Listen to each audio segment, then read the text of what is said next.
you'd better make sure you don't miss any of those QuickTime events. So why do we hate QuickTime events? Who says we hate QuickTime events? Ladies and gentlemen, welcome to the Middle of Nowhere Gaming's Metal Gear Solid 5 Spoilercast. I'm Adam Leonard. I am an associate editor with the site. With me today is Riley Berry. Say hi, Riley. Hi, Riley. There we go. And special guest, not a writer on the site, but an old friend of mine, Chaz King. Chaz, say hi. Hi, guys. So, we all played Metal Gear Solid 5, right? That's why I'm here. Yes. That would be kind of a bummer if one of you guys didn't. You guys would have totally failed me. Yeah, I enjoyed my 5 hours of Ground Zeroes, guys. Can't wait to talk about it. Yeah, it was so great. Like all the side missions. Main one took me about half hour, but yeah, I think I'm good to talk. All right, so why don't we start with a little bit of background, because obviously Metal Gear Solid, the series is a really dense, kind of cryptic series. You got to know a lot of things to kind of understand what's going on. So I would expect at this point that you guys, well, all of us, have some history with the Metal Gear Solid series. So why don't we just take a moment and kind of go over where we're coming from when we're coming into the spoiler cast. Riley, what was your background with the Metal Gear series? So I actually had not played any of them until 2012, and I played through the HD collection and actually skipped number 1. And as I was playing number 2, I realized that I had just heard so much about number 1 that like I already knew all of the plot, but then I ended up going back and playing number 1 like a few months after that. So I'm pretty recent to the series. Chaz, what about you? I think you probably have the longest history, I'm thinking, with the series. Maybe. My first exposure to it was actually one of my mother's friends had a PlayStation, and he was ranting and raving about this game called Metal Gear Solid. Never heard of it before. I was very young. It was 1998 when that one came out. But many years later, I finally played it when a buddy of mine, TJ, just handed the discs to me and said, "Dude, play these games. Play this game right now." And I did. Fell deeply, deeply in love. Went out and bought all the games for myself. Even bought the PlayStation 3 Metal Gear Solid 4 80 gigabyte bundle. That was my first quote-unquote next-gen purchase, was the Metal Gear Solid 4 bundle for the PlayStation 3. And yeah, just kind of been hooked ever since. I've played it many, many times. Painstakingly put the pieces together in my head, and even when I need a refresher course, I have sat through the YouTube Metal Gear Solid movies, quote unquote. Yeah, I'm kind of obsessive. I myself am probably somewhere in between you guys. Some unknown time ago, I did try to play through the original Metal Gear Solid, and I'm not going to lie, the controls were so terrible that I really struggled to do so. I think I gave up when my hand completely cramped after trying to chase Revolver Ocelot in a circle for like 20 minutes, only dying. At that point, I'm like, okay, I'm kind of done with this. Plus, largely, I'm not much of a stealth fan. But then a funny thing happened is I got a PlayStation 3, and I really wanted something to play on it. I had a lot of free time at the moment, and my buddy had Metal Gear Solid 4. Metal Gear Solid 4, as like a newcomer to the series, from like a gameplay aspect, is probably one of the friendlier games to start with, because it kind of expanded upon the way you can play, because it made guns and ammo very readily available. So if you weren't like the best stealth person, it essentially was like the first Metal Gear game that really made it viable to kind of run and gun your way through. I kind of fell in love. I had absolutely no idea what was going on in Metal Gear Solid 4, but damn if they weren't really intent on whatever it was that was going on, and I kind of felt that I was probably missing something I should go brush up on, and so then I finally borrowed I borrowed Chaz's copy of Metal Gear Solid for the GameCube. It was kind of a remake, so the controls were a lot more palatable.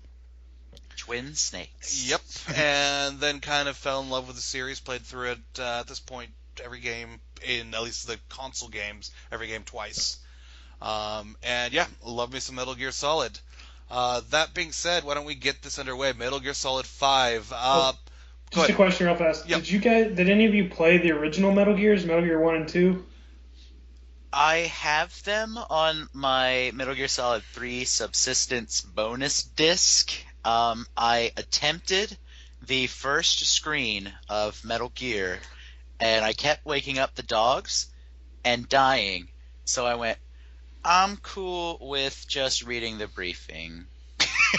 I tried. I'm in the same boat. I played maybe an hour of the first one, and like even after that hour, I had no clue where I was supposed to be going and just kind of gave up. Yeah, I died a whole bunch, and I was just like, forget this noise. Yep. They cover it pretty well in those briefing files on Metal Gear Solid, so I felt pretty secure in my choice. All right, so that being said, Metal Gear Solid 5, let's just kind of start. What were your initial impressions, guys? Riley, go ahead. You can start. So I think it's a very good video game. I'm really disappointed with it as a story. Like, at first I thought it stemmed from the big reveal that you're not actually playing as Big Boss, but then I realized that really didn't matter because his character was barely even said anything, that even if he was Big Boss, it wouldn't have added anything to the series as a whole. I just felt like all of it was just kind of rushed and not really developed as well as some of the other ones, and I just walked away with it. I'm like, this is how you're ending your 28 long series or 28 year long series or something. Like, I'll go ahead and jump in. I actually found it really, really addicting. I played this game for longer sessions than I play a lot of other games. But I'm a really kind of like nibble away at a game where even if I've got like a good day to myself, like I don't sit there and play for 8 hours. I got to play for a couple hours and then do something else, and maybe come back to it and play for a couple more hours. Just because that's kind of how I game, as I game in short bursts best. And this game will sneak up on you because of its format of it being like kind of slotted into like, for the most part, fairly reasonably timed missions. It's easy. It's very easy to just keep on going like, okay, I just want to do one more thing. Okay, I just need to do one more thing.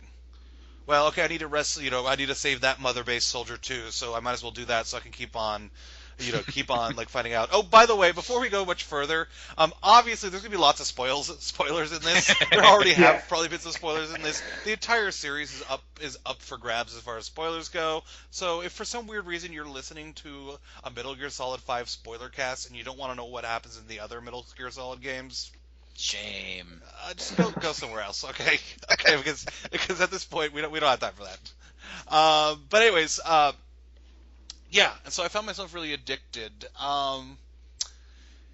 It probably is the most un-Metal Gear Solid-like game of all the Metal Gear Solid games because, we are kind of accustomed to, like, really epic story and epic moments, and they're definitely there. But this is kind of interesting. Okay, like this is kind of what I liked about it, because I thought it was different and interesting. To kind of draw an analogy, you guys saw the new Mad Max movie, right? Absolutely. Okay, so I would call it comparable to that. Is like I really, really loved the Mad Max. I really loved Fury Road, and I thought it was really cool and interesting that Mad Max really isn't the focus of the movie. It's really more about Furiosa and these women who are on the run, and like Mad Max is kind of an ancillary character to the whole thing. And it kind of led to this kind of great dawning realization I had about the Mad Max series as a whole, which is it's less about Mad Max. Mad Max is almost more of a view, is kind of more of a window for us to kind of look in on these random stories of what happens in the post-apocalypse. He's kind of our way to view all of these kind of interesting stories. And I kind of feel the same way about Metal Gear Solid 5, that in many ways, like, Snake is kind of dialed back a little bit, and instead of necessarily being more of a central character, he's kind of almost our view piece as we kind of view all these stories from the battlefield. I think that's interesting. Oh, sorry. I was just going to say, and I don't want to halt the conversation, but it's so funny you say that, because in prep for this, I watched a lot of Kojima interviews, and he flat out states that Metal Gear Solid 5, Snake will be more like Mad Max in Mad Max 2, where he doesn't say a whole lot. Yeah, and that's kind of awesome. See, here's the thing. I wrote a little thing on the site that specifically about how he stays silent.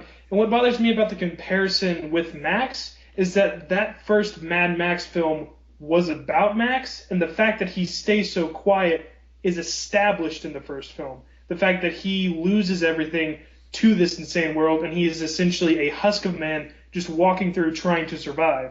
Whereas there's no character transition to why Snake doesn't talk. And, like, you can say that's because maybe he's not actually Big Boss, but they imply with the hypnotherapy that it was a copy-paste, meaning he should have talked as much as Big Boss did.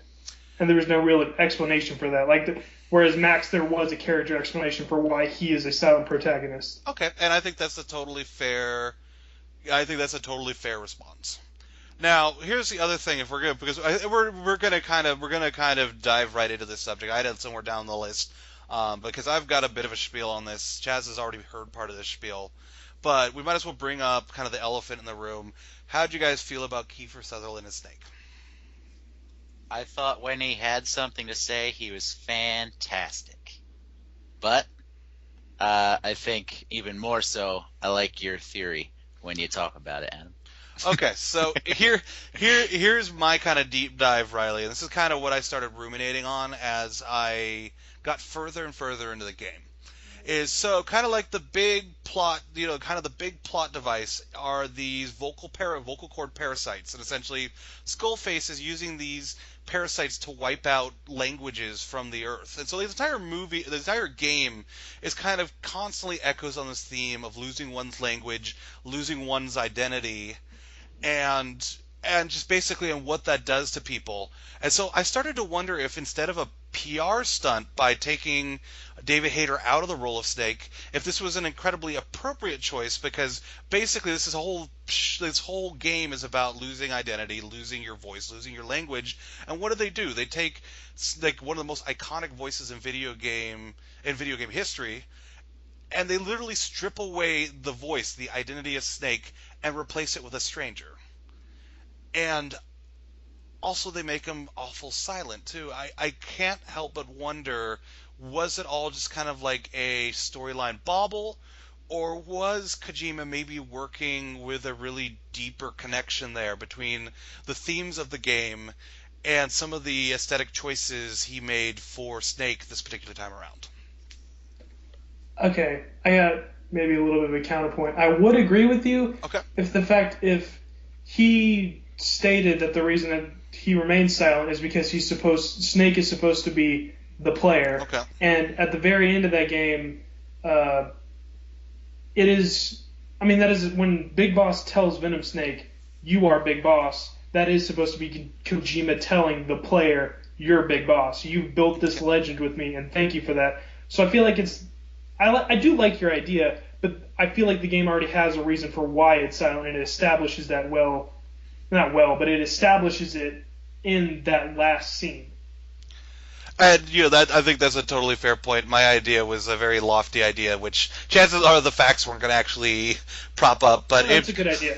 But personally, it's like my own. Like, it makes me happy because that's what I take from it, even if that's what he meant or not. And Kojima is a meticulous SOB, so he might have thought that far ahead. I mean, he's been working on this game for what, 5, 6, 7 years? I think it's been stated that he started development on this before Peace Walker was even done, so it's probably been like half a decade, well over.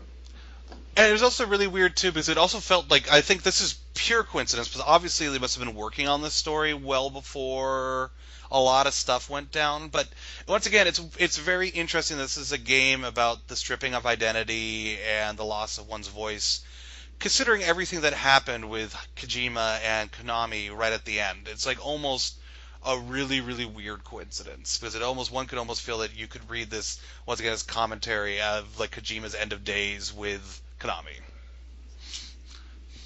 Yeah, I mean, there's even a mission in Ground Zeroes, the Deja Vu mission, where you erase images of the Hideo Kojima game titles. So you erase images of Metal Gear 2, Metal Gear Solid, but you don't erase images of Metal Gear Acid and stuff like that. So I'm wondering, is that him kind of giving us a little heads up, like, hey, things aren't going so well, but thanks for being awesome. Yeah, interesting. I don't know. Yeah, I think likely it's a coincidence. Like, likely the whole thing's a coincidence, but it's a very weird coincidence. Mm-hmm. And there are still,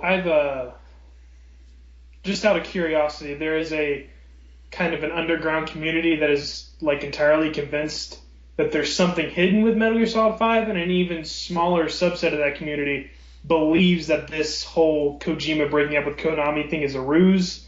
But I doubt it. That seems like wishful thinking. Yeah. Well, to me, it sounds like a conspiracy theory, very reminiscent of Metal Gear Solid. Most of the points that you guys are bringing up, they've been using as like, this is why they're actually just pretending it. I don't know. So what did we like about the story, guys? What stuck out? What moment stuck out to you? I guess I'll start this one off. I mean, I loved the prologue so much. Like, the prologue is just like unabashed, like Kojima nonsense on the highest level at the grandest scale. Like, you know, like without knowing really what's going on, there's like a dude on fire. There appears to be like a young, and I believe he is indeed the young Psycho Mantis. There's a fire whale. Fire dude rides a unicorn at one point, and I just had so much trouble comprehending what the hell was going on.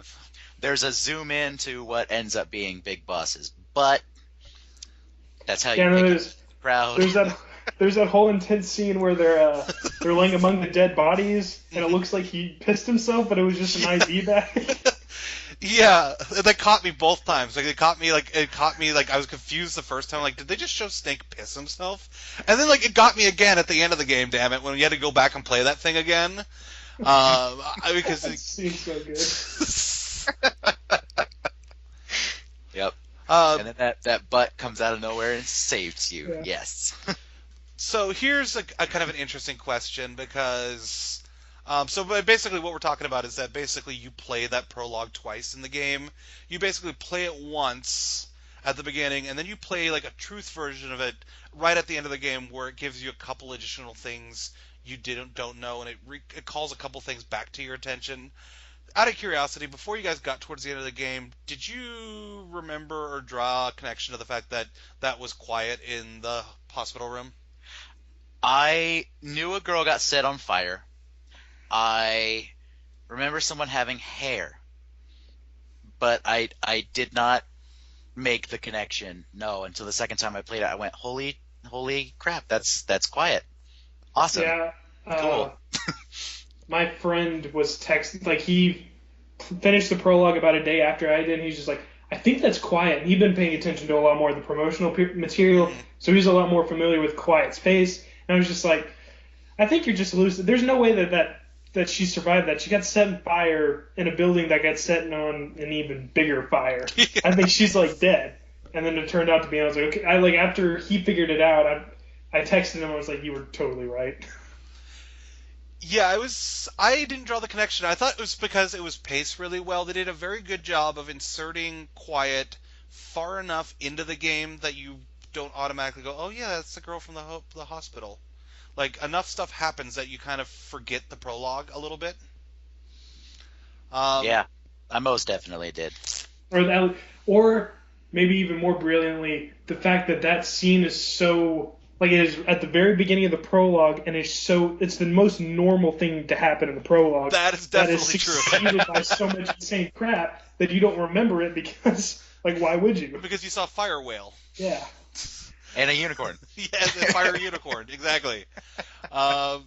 So kind of drawing on that theme, what did you, like, there was a lot of controversy, and still kind of is around Quiet and the explanations for why Quiet kind of dresses like she does, and just Quiet in general. What did you guys think of Quiet? I personally loved her because she could scout outposts for me, find prisoners, and snipe people and put them to sleep easy. I later kind of grew an attachment because she, like, starts getting all weird in the helicopter once your loyalty goes up. She starts, like, looking at your iDroid and, like, maybe presenting herself a little bit sometimes, which is weird, kind of weird. But, yeah, I don't know. I grew kind of an attachment to her, like, a lot like I did with D-Dog. I was like, oh, look at him, he's adorable. I was like, oh, look at her. She's actually really cool, even though she's I mean, they made a really elaborate excuse for her to dress like that, but she's also really cool. And then when she's gone, I felt that. I was like, hey, my helicopter is really empty right now, and I don't like that very much. Like, I don't know, she stuck with me regardless of like how she was designed or how she was dressed. Or it's like the events that we went through as a team in the game, through my own experiences, kind of forced me to develop that bond with the character, even though there was no real dialogue exchange or real kind of relationship development other than the fact that we went through missions together. It was still like my own connection internally that when she was gone, I missed her. I was like, where'd she go? I need to get the dog in here now. Would you say that her missing was like a phantom pain?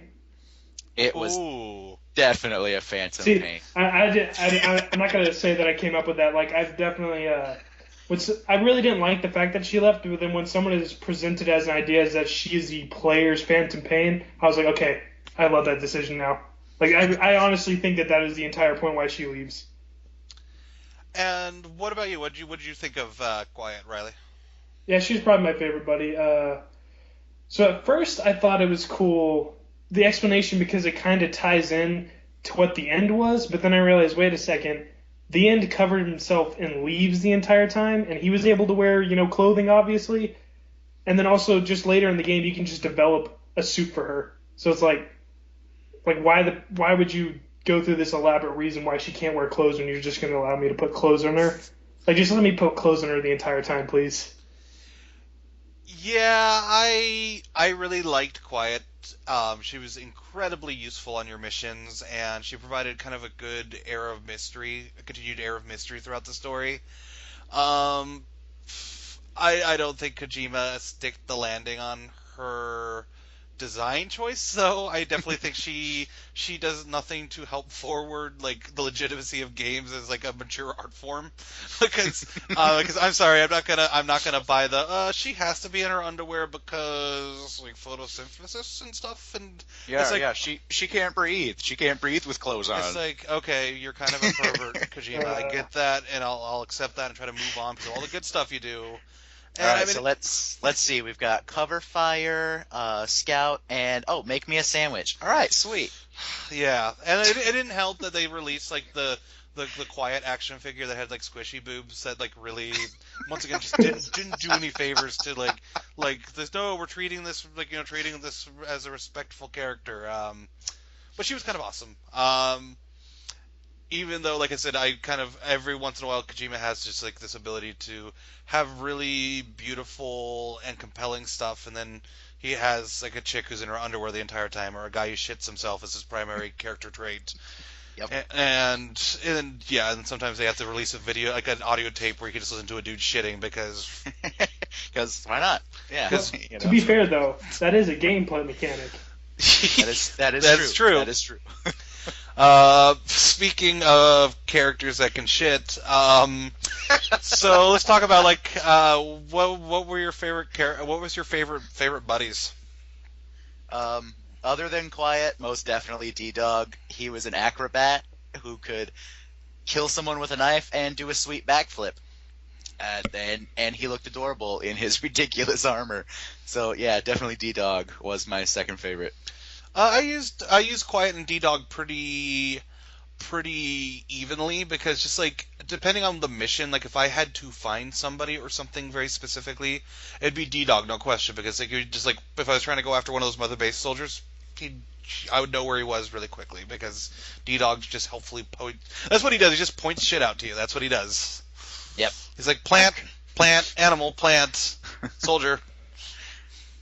And then he barks good every single darn time. Yes. Right. Like, there's an enemy right there, and you're just barking constantly. It's like, shut up! I'm right next to you.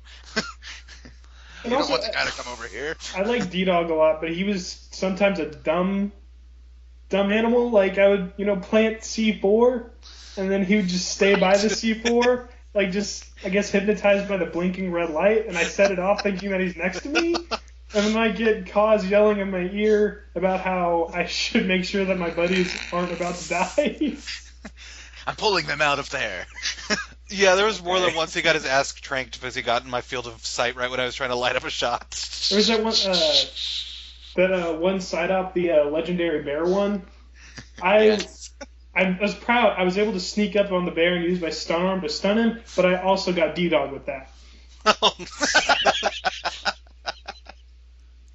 Oh man! I like the fact that I like the fact that you can blow him up with C4 and you lessen your relationship with him, but not by that much. It's like maybe like one little bar. Just pet him a little bit and he'll be fine. He's like, I'm still cool with you, even though you blew me up with C4.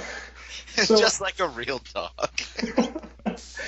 That one mission where you're trying to get, it's one of the earlier ones in Afghanistan where you're trying to get a truck and it's flanked by 2 tanks. I got noticed by the tanks and I was riding on D-Horse and he got shot by the tank like 3 times, fell down and just stood back up. Oh I'm like, what is he made of? One of the things I loved early in the game, I feel so bad for D-Horse because like they like freaking like airdrop in the horse when you like call for him. Like I'm sure like a horse would not like that whatsoever. Like being like dropped out of an airplane and like parachuted to the ground. And then of course when you leave, they just fold them up into the sky. That horse has probably got a really miserable life. It's like all I get to do is run around and this guy hangs from me awkwardly off the side and he tells me to poop sometimes. Oh, my life sucks. Like, admittedly, like I basically once I got D-Dog, I think once I got to Africa, I don't think I ever used D-Horse again. Because like once I had Quiet or D-Dog, that was kind of just like basically it, because it felt like only early in the game before you get them where there are a lot of missions where you had to cover a lot of distance. Mm-hmm. And so I just eventually didn't use D-Horse anymore. I never even got into D-Walker. Like I was like, okay, that's nice. Let's move on. Well, Same. nice. I never used him. Never used D-Walker. Africa's nice because it ditches all those stupid like mountains that get in your way, so you're able to just hoof it everywhere. Which is like that's why I like it's a lot better to just not use D-Horse on Africa. And then D-Walker, if I ever go back and start playing the game, what I'm going to end up doing is just developing everything for D-Walker and going into some missions and just killing everything. Yeah, and that's probably the problem hitting the problem on the head is that I preferred the stealth route whenever I could, especially because the more stealth you are, the more crap you can get for your base, and that's just generally good in general. So it just never really appealed to me, like to walk in a small like a small personal tank. Didn't seem very conducive to being stealthy. No, I tried using him on the extreme Sahelanthropus boss fight, and he moves so slow and he gets crushed so easily. He's just kind of a handicap in our mission. Mm-hmm. So I'm sorry. What is the name of that robot again? Say it one more time, Riley. I think it's Sahelanthropus. Is that how you say it? Sahelanthropus, yes.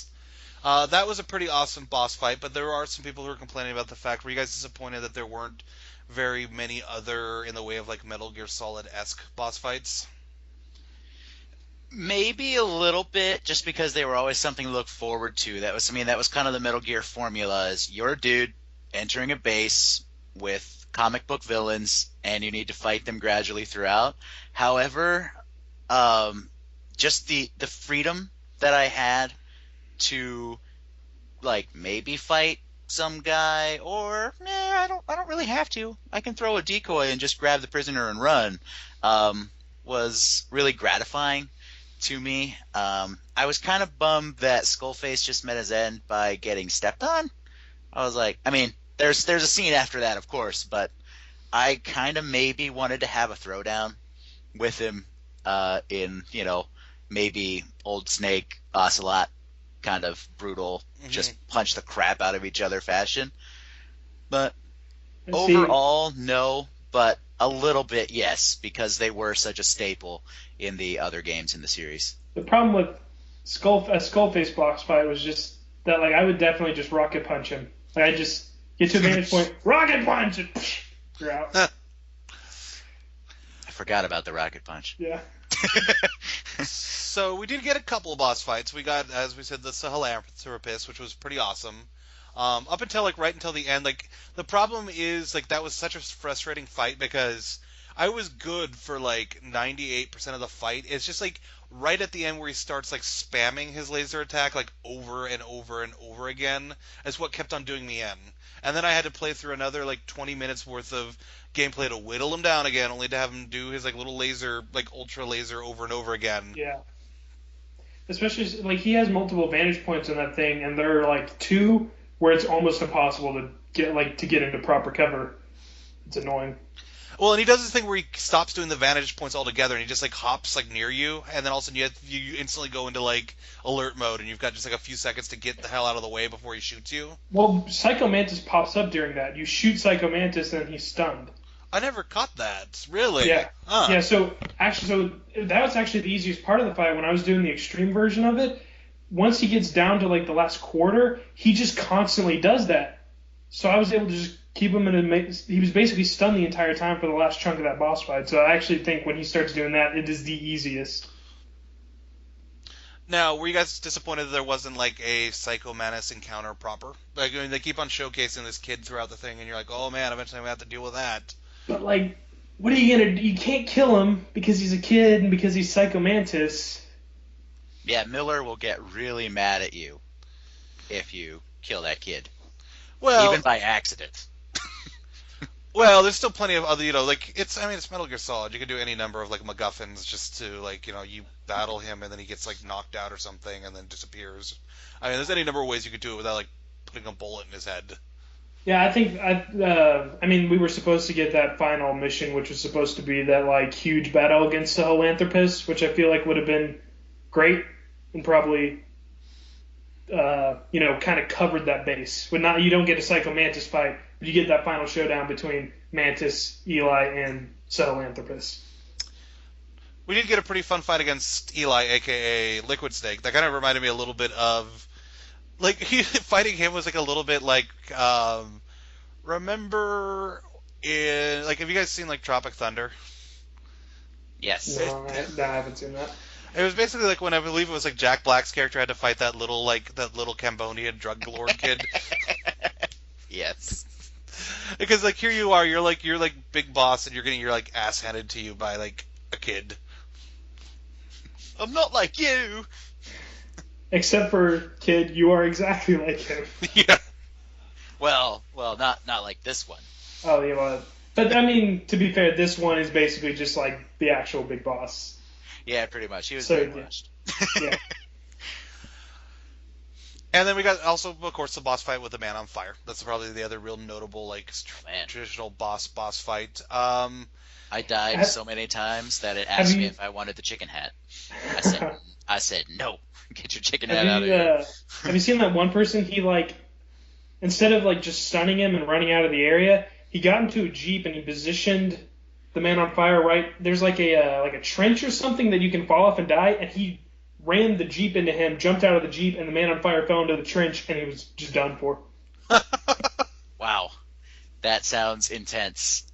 I would never be able to pull that off in a million years. That's crazy. So, my really pathetic story with the Man on Fire is, from what I read, it was supposed to be pretty epic. It's supposed to be a really epic showdown where you have to get creative in order to stop him long enough to get on a helicopter. And for me, it was sadly not that, because, I started fighting him, in the main area when you first get to, the base. I basically started fighting him there, and then ran off, and I ran there's kind of a little warehouse area you go through, and then you come out to the other side where the water towers are, and the where you could call in the place where you could call the helicopters into. Well, for whatever reason, the Man on Fire lost contact with me and decided not to go looking for me, and so he was just kind of still just chilling in the main in the entrance area, and I kind of waited for him to come at me so I could try to knock the water tower on him, but he refused to come to where I was, and so I'm oh, all right, I'm just gonna call in the helicopter then, and I'm thinking that if I try, I'm this is not gonna work because I'm sure he's gonna shoot it down or something, or see the helicopter come, but no, he just sat there and let me leave. That was basically the end of the fight. I kind of did the opposite thing. He got caught in the warehouse, and when I called my helicopter in, he was shooting the roof of the warehouse instead of my helicopter. So I got lucky that way. Because I blew up one water tower, and it worked. And then I blew up another water tower, and he was too far away. So he just kind of swirled fire at me, and I caught on fire. What about you, Riley? How'd you want to clear that? I just shot a water tower, stunned him, called in the helicopter, stunned him again, got on the helicopter, said bye. Nice. All right, so moving on. What about the ending? How did you guys like the ending? Obviously big reveal that turns out that you aren't the actual real big boss. You're one of his soldiers that basically was modified to look like him and was given his personality, and that essentially now there are two big bosses roaming the earth. If I can put it in pro wrestling terms for a moment, I kind of marked out a little bit. I marked out like crazy. I thought it was crazy. I thought it was so Metal Gear. But at the same time, I think my main issue with the ending is that it feels like it comes out of nowhere instead of being a revelation of Venom Snake himself, which is probably my biggest gripe with it. Like, Chapter 1, to me, felt like a great first season of television, which is kind of the format they went with the episodes, whereas Season 2 felt to me like a great TV series that got a short order for a final season and had to rush to reach a fitting conclusion, and didn't stick the landing on all things, but I was so satisfied with that first season of television that, okay, even if the second season wasn't perfect, I was so okay with it. And then that ending, I just felt was so Metal Gear. And then when they put that timeline up, I just went, yeah, okay. I kind of love this. I wish it came about a little more organically than just kind of a tape showing up on your bathroom mirror. But as a twist, as a Metal Gear twist, as basically Kojima saying thank you, I thought it was very fitting, very cool. I am in the loved it camp. I know it's very polarizing, but I'm in the loved it camp. Riley. Originally, I was really down on it. I think I said this earlier. I was down on it because I didn't like the idea you weren't playing as Big Boss, because I felt like it just made any of his characterization just rendered moot. But then I realized he didn't say anything. He didn't really get any character development. So now I'm kind of in the, you took a really long path to explain how he faked his death in Metal Gear 1, which is something I respect, but at the same time, I'm just a little bit on the whole thing. I thought it was fun. I thought it was like an appropriate ending. I think Chaz elaborated on it better than I did. I thought it was kind of a cool twist, and it felt like a fitting end to a Metal Gear Solid game. Talking a little bit about that second chapter, or second act, as Chaz was saying, did you guys actually do all of the missions in the second half, or did you just... Because I'll admit that when I got to that point, because I'm like, my biggest thing, I'm a huge story person, and I'd been playing for a long time by the time I got to chapter 2, and so I didn't feel like super compelled to redo a bunch of missions I already did, just doing harder versions of them. So admittedly, I just played basically the story content and side stuff. How about you guys? Same. I had a bunch of blueprints to get and some prisoners to rescue, and that's essentially what I did to unlock the story content. I didn't do the extreme versions because I'm just not that good at games. Riley, how about you? Yeah, I heard about how the second half of the game mixes in a lot of the harder story missions, and then I knew that you didn't have to do those and you just had to do side ops, so I just did side ops. The only two I've actually bothered to complete are the Quiet and the Sahelanthropus boss fights.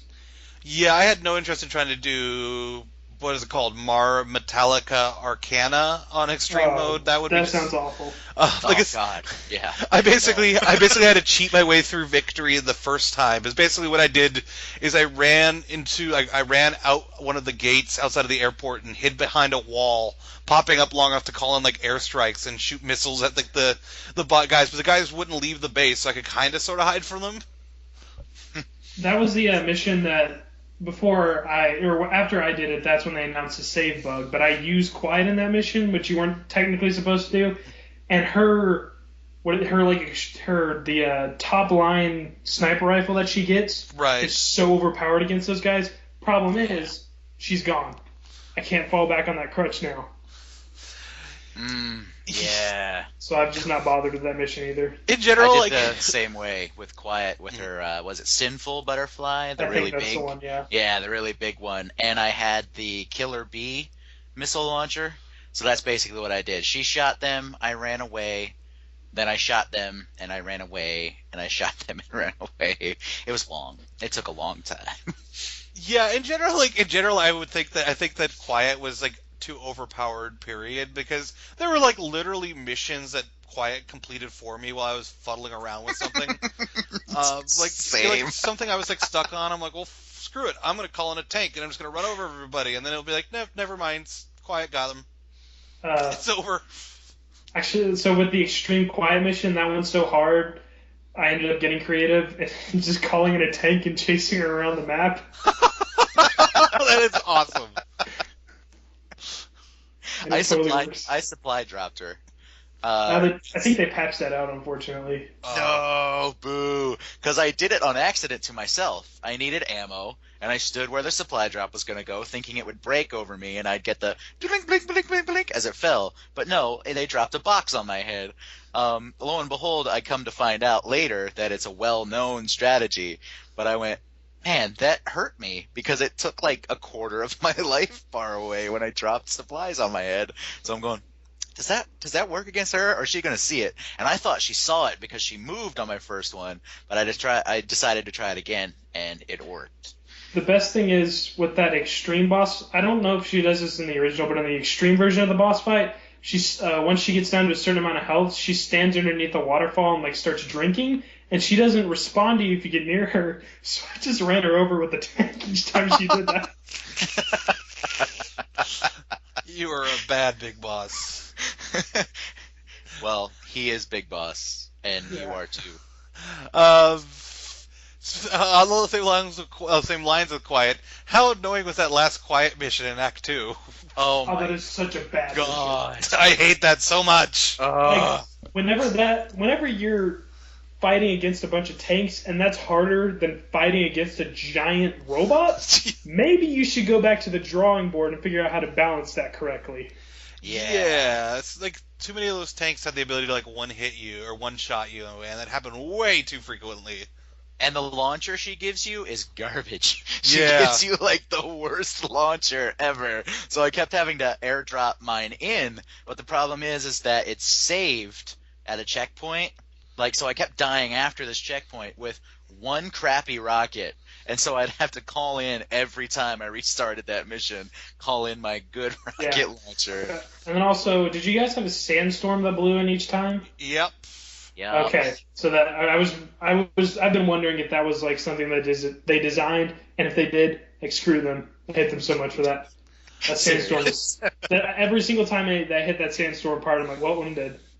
And it didn't really help either that even if you were taking care of what your end of the deal, it kind of felt like Quiet was really inconsistent, because sometimes it'd be going just fine, and then sometimes I'd be doing the exact same thing I did on my last try, and all of a sudden, like, Quiet basically throws herself under a tank or something like that, and they're like, boss, she's in trouble, and I'm like, well, if she didn't, like, do whatever she's doing.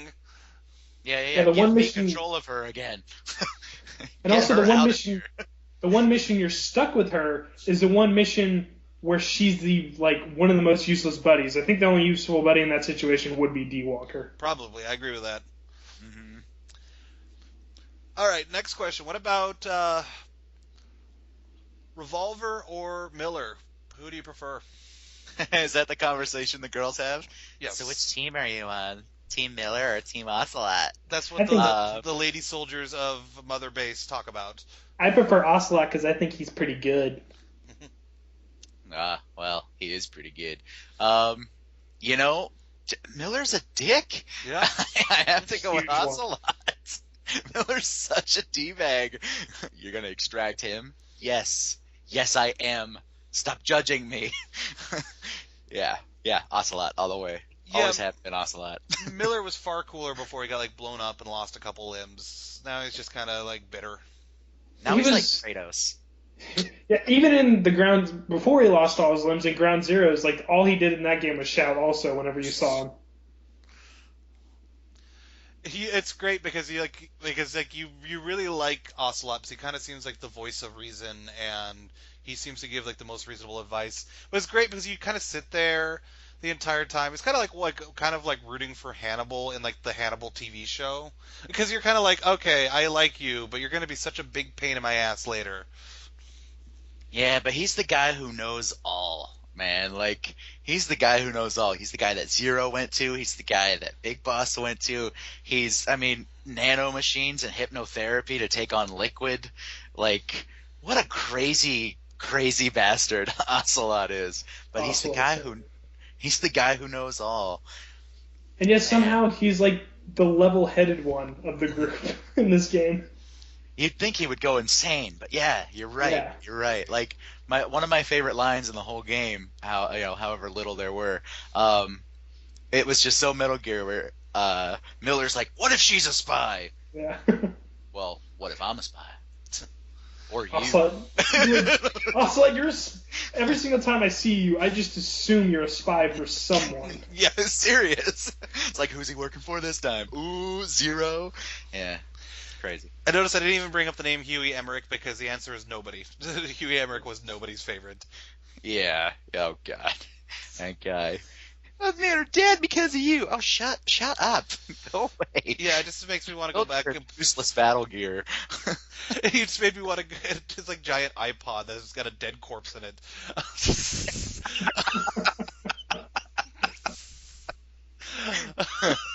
It made me want to go back and play like the future Metal Gear games with a more redeeming Emmerich in it. Yeah, see, here's the thing. I feel like Kojima painted himself into a corner here because he already established when Huey died. Like, I totally think there should have been a scene if that was established where somebody eventually just says, like, I've got enough of this guy and just shoot him in the face. Yeah. Because, oh my God. Shut up, Huey. Shut up. Oh, boy. So, did you guys get goosebumps a little bit every time in like the plot device on Mother Base where like Snake would like light up a cigar and time would pass and like the song starts playing? I really like those moments. Yeah, I love that song. Like, Yeah, that song's really good. that song is definitely on Snake Eater theme levels for me, and like just the attachment I have to Metal Gear Solid 3, and then, oh man, just yeah, that song. Also, I the love fact that song. that song's been out for like 2 years at this point, and the fact that there's a line in it that says "words that kill," like you literally let us know about the hugest plot twist in your video game 2 years before it came out. Well, I mean, I was gonna bring this up. There was a Kojima interview, because that's what I did in prep for this, from 2013, where the interviewer asks them, they're showing the cut scene where Miller's in a bed, Snake's in a coma, and then you're seeing the first-person view from who ends up being your character. The interviewer asks, so who are we looking through? Like, who is this character? Is this a new character, or is this someone from the Metal Gear franchise? Kojima flat out says, that's me. That's Hideo Kojima watching everything happening, because he was the guy with the controller in his hand. And I was just like, oh man, he revealed the twist 2 years ago. And it's also brilliant because he totally showed up in Ground Zeroes already. Yeah. So you can almost take that to be a literal meaning of like, oh, that's my character. Mm-hmm. And I'll admit, I had a little bit, like, it wasn't apprehension, but it was almost like, was this all for naught? Like, I had that almost question that Miller asked at the end, like, what is it all for? But then I realized that, man, I crafted this whole story myself. So when the reveal was that Big Boss is me, I just went, it's a brand new character, and I created his story. Like, we know how he meets his end, but we don't know how he got there. And that made me love the ending even more, just to kind of harken back to that a little bit on my crazy tangent thought pattern. I don't think we touched on the actual scene at all. That scene is super weird. With the mirror and the smoke and the devil horn. Yeah, that and then, devil horn thing came up a lot. I kind of wish that Kojima got to finish Chapter 2. That's what it feels like. Well, then also, have you guys noticed that like there's a certain point where there's a Diamond Dog logo on the back, and then after he punches the mirror, it's an Outer Heaven logo? Ooh, I did not. I will go on YouTube and like watch that. The tape that he has the tape that's I think it says from the man who sold the world, and then he flips it over at one point and it says like Operation Intrude N1 something like that, which is the mission from Metal Gear. Yeah, I did notice that part. I didn't notice the Outer Heaven thing though. That's awesome. So I think I've seen speculation that what happens is when he punches the mirror and then he turns around going into the smoke, that smoke is supposed to be the chaos that Solid Snake is creating, and he's walking into that final battle. Oh, man, that makes so much sense with all the gunfire and stuff in the background. Because I'm thinking, man, was this a scene, like, did he bump his head, kind of get this idea? Or is this kind of his knowing he's going to go out, getting his farewell from the real thing? Oh, that makes it so much cooler to me. Thank you for that, Riley. That seems weird. All right, after like that deep question, a very important question, what was your helicopter music? Did you guys have helicopter music? I did. It changed a couple times. At first, I only had the one like song tape, which was "Man Who Sold the World." So once you told me, like, because I didn't know I could do that, and you texted me going, "Hey, did you pick your helicopter music?" I was like, I had no idea I could do that. You're like, do it! So I just set that, and then a mission later I got Rebel Yell. So it was Rebel Yell for a long time. And then I got probably my favorite discovery from the game, Dancing with Tears in My Eyes. Yeah. Yeah, that was mine. That was mine until late game where I went on to Take On Me for a while. Yeah, so I had a special moment where it was just so special I didn't do helicopter music for most of the rest of the game. I did one time where I put it on the final countdown just for a little bit, but I kind of got tired of it. But I had this moment where I'm in this base, I find the tape for Take On Me, I end up getting spotted, and there's a prisoner I need to extract. So I say, what the heck? Set the music to Take On Me, call him the helicopter for support, and just laugh as I'm sitting in a corner, everybody's getting gunned down as my helicopter blares Take On Me. Yeah, I had a pretty memorable moment early on where I was infiltrating a base to the tune of Kids in America, and it was just kind of surreal and awesome and wonderful. And I'll admit, I got kind of sentimental after my helicopter was empty, and I put it as Quiet's theme, because I was like, yeah, be morose, soldiers that are waiting for me. Yeah, I got all sentimental about it. I was like, Quiet's theme, boom. And then I went back to Dancing with Tears in My Eyes a little while later. So, the spoiler cast has gone on like a long time. Very clearly we can talk to no ends about Metal Gear Solid, and we've just mainly focused on Metal Gear Solid 5. Which is, as we pointed out, is the one with the least amount of plot. I originally had intention to get into the rest of the series, talk about what games are our favorite, but like I said, this has already been a really long spoiler cast, so I'm thinking that maybe we should start to wrap this up, and maybe we should probably think about in the near future doing another one of these about the series itself, perhaps, because I'm sure we have plenty more to say that goes beyond just the boundaries of Metal Gear Solid 5. I think we could probably agree on that, right, gentlemen? Mm-hmm. Yes. So, as we start to wrap this up, is there anything else that you feel really compelled that you want to bring up before we close out the spoiler cast?